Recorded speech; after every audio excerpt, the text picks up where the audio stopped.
Alors, pourquoi faire de la vidéo? Je te parle de la vidéo en parallèle de la photo parce que c'est vraiment étroitement lié.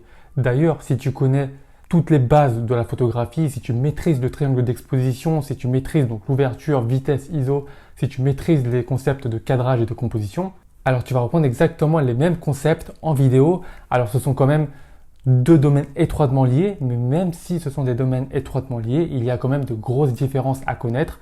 Chaque domaine a ses propres spécificités et c'est pour ça que il y a énormément de choses à apprendre également en vidéo et un simple photographe ne peut pas se prétendre être vidéaste également puisque c'est un réel métier à part entière.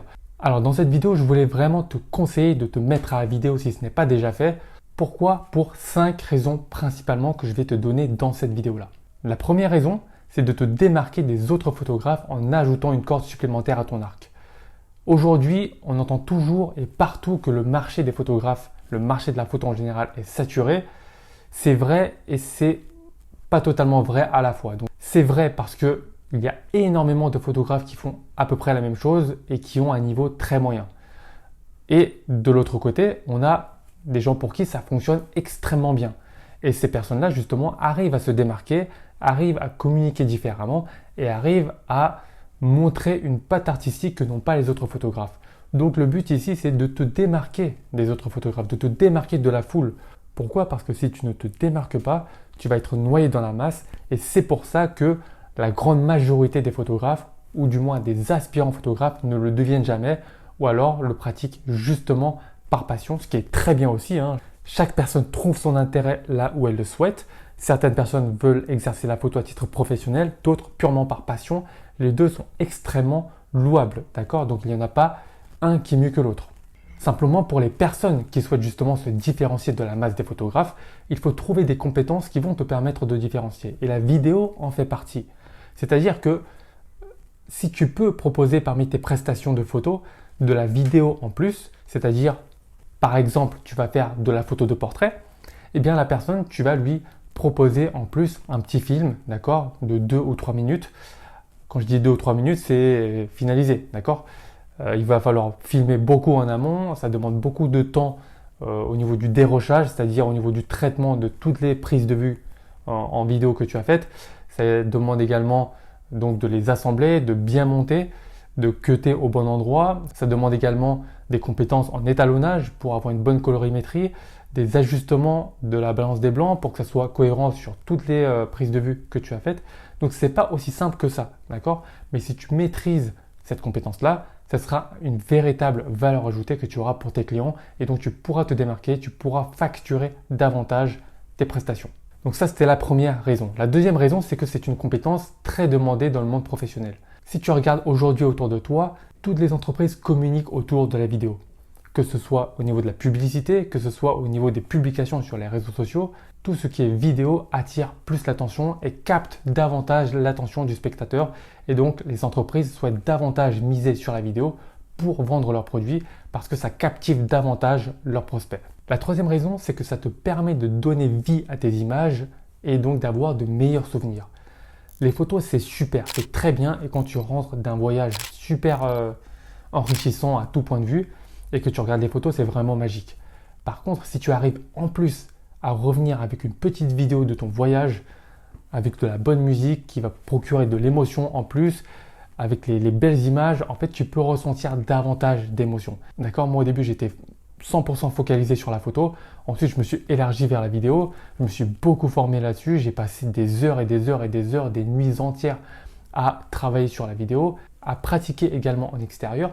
Donc oui, c'est énormément de travail et ça demande énormément de compétences pour savoir monter une vidéo comme il se doit. En tout cas, qui puisse capter l'attention du spectateur du début à la fin. Et ça, c'est très très difficile.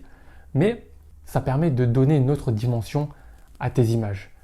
Je le rappelle, la vidéo et la photo, c'est quasiment la même chose, à la seule différence que la vidéo, c'est 24 images par seconde. Par exemple, dans le monde du cinéma, qui filme régulièrement avec une cadence d'enregistrement à 24 images par seconde, donc c'est bien 24 photos. 24 photos, regardez très rapidement, et bien ça fait une vidéo, mis bout à bout, d'accord? Donc c'est exactement la même chose. Tu vas reprendre les mêmes règles en termes de cadrage et de composition que la photo. Donc tout ça pour te dire que Ça va être une compétence très demandée dans le monde professionnel.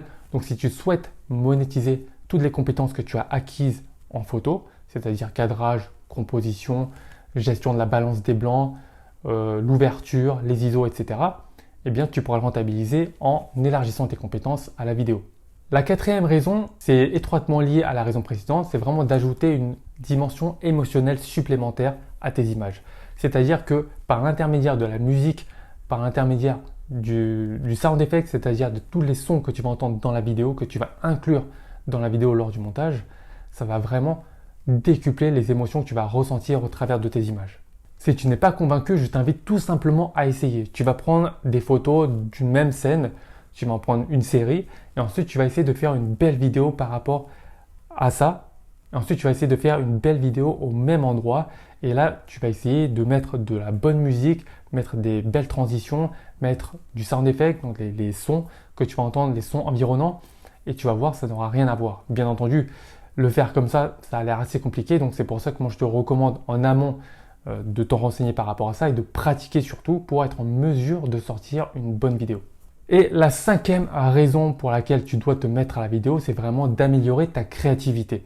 Tout simplement, ça va te permettre de réfléchir plus en amont des prises de vue, alors que l'on a tendance à l'oublier lorsque l'on fait de la photo. Par exemple, lorsqu'on se retrouve dans la rue et qu'on fait de la photo de portrait, on a tendance juste à se focaliser sur le cadrage, la composition et à shooter tout simplement. Or, si tu fais de la vidéo, tu vas vouloir réfléchir au scénario, c'est-à-dire au storytelling que va avoir ta vidéo. Donc, tu vas toujours réfléchir à avoir un début, un milieu, une fin. D'accord? Donc toujours le début, c'est-à-dire pour annoncer le décor, ensuite une problématique à résoudre et ensuite le dénouement. Donc tu vas toujours réfléchir de sorte à faire une histoire. Et donc en faisant ça, tu vas, lorsque tu vas faire de la photo, réfléchir de la même manière. Donc lorsque tu vas vouloir faire une série de photos, tu vas toujours réfléchir à comment est-ce que tu pourras mettre en scène et davantage accentuer le storytelling, c'est-à-dire comment est-ce que tu vas remettre les choses, comment est-ce que tu vas composer les plans pour raconter une histoire au travers de tes différentes photos. Et c'est dans ce sens-là que j'ai envie de dire que en faisant de la vidéo, tu vas développer des bons réflexes que tu pourras réutiliser dans le domaine de la photo. Donc en somme, il n'y a que des avantages à faire de la photo. Le seul inconvénient, effectivement, c'est que ça demande énormément de temps de pratique et d'apprentissage. Pour moi, ce n'est pas du tout un inconvénient parce que j'adore apprendre, je continue tous les jours d'apprendre et je t'invite à faire de même si tu ne le fais pas parce que ce n'est pas parce que tu as arrêté les études, parce que c'est fini et que tu es aujourd'hui salarié qu'il faut arrêter d'apprendre.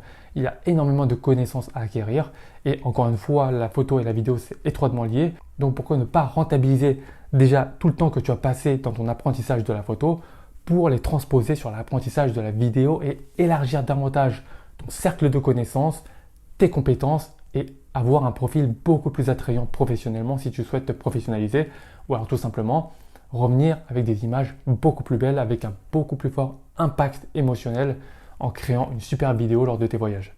Donc si tu souhaites que je te fasse plus de contenu sur la vidéo, sur les bases de la vidéo, sur comment faire de la vidéo, dis-le moi en commentaire, je me ferai un plaisir de les prendre en compte. Si tu débutes la photo, clique sur le premier lien en description et télécharge ton guide gratuit où je te présente les 5 meilleurs appareils photo pour débuter dans les meilleures conditions et avec un petit budget. À la fin de ce guide, tu auras un petit cours sur le triangle d'exposition pour maîtriser ouverture, vitesse, ISO et débuter la photo dans les règles de l'art. Si la vidéo t'a aidé, clique sur le bouton like et surtout abonne-toi pour plus de conseils et devenir un meilleur photographe après chaque vidéo.